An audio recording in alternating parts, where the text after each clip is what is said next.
Hello, everyone. Presenting a study of Robert Frost's poem, Stopping by the Woods on a Snowy Evening. This is a very simple poem on the surface because the seem to be very easy to understand. But on a closer reading, we will be able to realize the deeper meanings that are embedded within the poem. This poem is of four stanzas. In stanza one, we see the speaker approaching a thickly forested wood on a snowy evening, and he realizes that this is the property of somebody else who lives in the village. So he feels free to be standing there observing the woods fill up with snow without disturbance from others.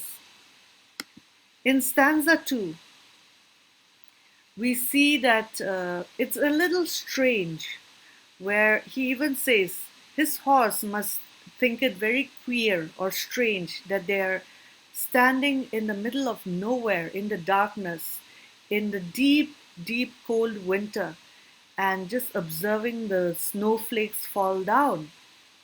And it's so cold that even the lake is frozen.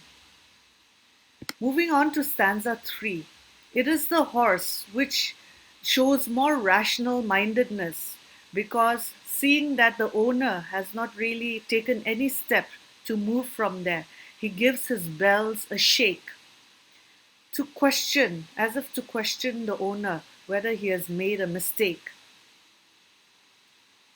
Because there's no one there, and this is an uninhabited area at this time of the year, and we only hear the sound of the wind and the snowflakes fall down.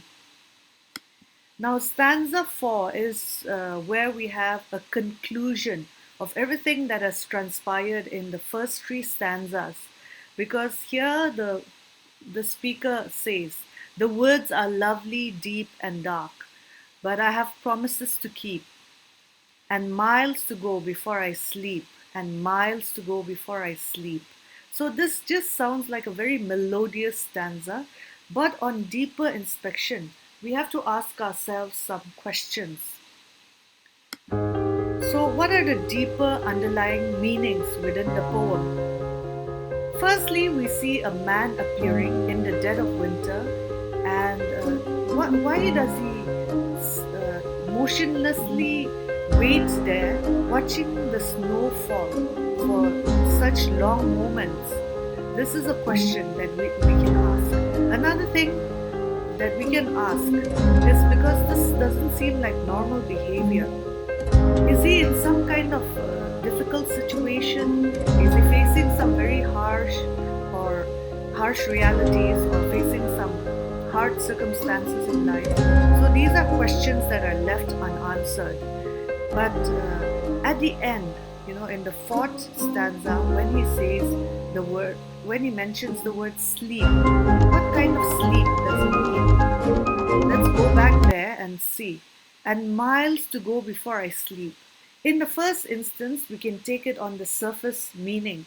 He means that he has many miles to cover before he reaches his home. But then he reiterates he has miles to go before he sleeps. So another way, and this is the metaphorical meaning, another way of looking at this line is that he has many duties and responsibilities to be fulfilled before he leaves this earth.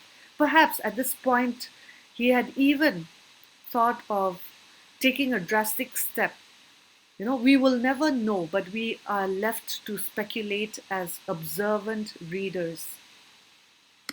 So his difficulties seem resolved at the end, because he says he has many obligations to fulfill before he really takes that eternal and ultimate step of sleep, which is the ultimate reality for all mortals. So through these slides and through this presentation, I hope I've been able to highlight some of the embedded meanings within this very outwardly simplistic poem. Thank you.